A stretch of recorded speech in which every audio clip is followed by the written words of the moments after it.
చల్లని సాయంత్రం వేళ లేక వర్షంలో కానీ వేడి వేడి స్నాక్స్ తినాలనిపిస్తే వెంటనే గుర్తుకు వచ్చేది మన పప్పు వడలే.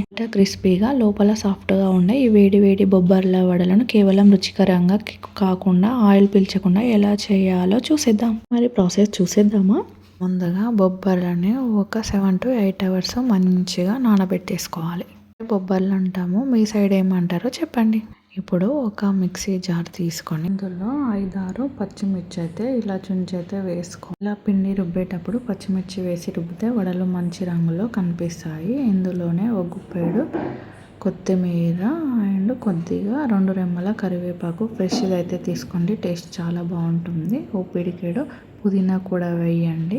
ఈ ఫ్లేవర్లన్నీ కలిసి వడలకు మంచి రుచిని ఇస్తాయి. ఇప్పుడు నానబెట్టుకున్న బొబ్బర్లను కూడా ఇందులో వేసేసుకోవాలి. బొబ్బర్లను అయితే కనీసం 4 నుంచి 6 గంటల వరకు నానబెట్టుకోవాలి. అప్పుడే వడలు లోపల సాఫ్ట్గా బయట క్రిస్పీగా వస్తాయి. మరీ ఎక్కువసేపు నానబెడితే పిండి చిగటగా అయ్యి ఆయిల్ ఎక్కువ పీల్చుకుంటుంది. ఇలా బరకగా అయితే పట్టుకోవాలి. ఇలా బొబ్బర్లను రుబ్బేటప్పుడు అస్సలు వాటర్ పోయకూడదు. అవసరమైతే 2 స్పూన్లు మాత్రమే వడలు. పిండిని మరీ మెత్తగా కాకుండా కొంచెం బరకగా రుబ్బితే వడలు అనేవి చాలా క్రిస్పీగా. ఇప్పుడు మిక్సీ జార్లో నుంచి ఒక గిన్నెలోకి అయితే తీసుకొని ఇందులో సాల్ట్ వేసి ఒకసారి అయితే కలిపేసుకోండి.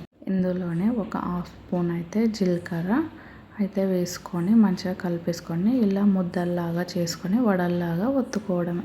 కావాలంటే పిండిలో సన్నగా కట్ చేసుకున్న పచ్చిమిర్చి, ఆనియన్స్, అల్లం, కరివేపాకు వేయండి. ఇవి వడలకు మంచి రుచిని మరియు క్రంచీనెస్ ఇస్తాయి. ఇలా అన్నీ అయితే ఒక కవర్ మీద వడల్లాగా ఒత్తుకొని అయితే పక్కకైతే పెట్టేసుకోవాలి.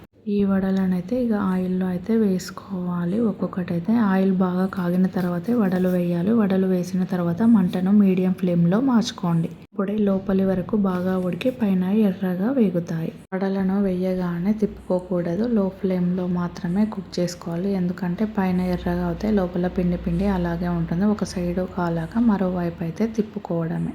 సాయంత్రం పూట అందరికీ ఎంతో ఇష్టమైన పాతకాలం నాటి బొబ్బర్ల వడలు, వీటిని అలసంద వడలు అని కూడా అంటారు. మామూలుగా మినప వడల కంటే చాలా క్రిస్పీగా ఉంటాయి, మరి హెల్త్కి కూడా చాలా మంచివి.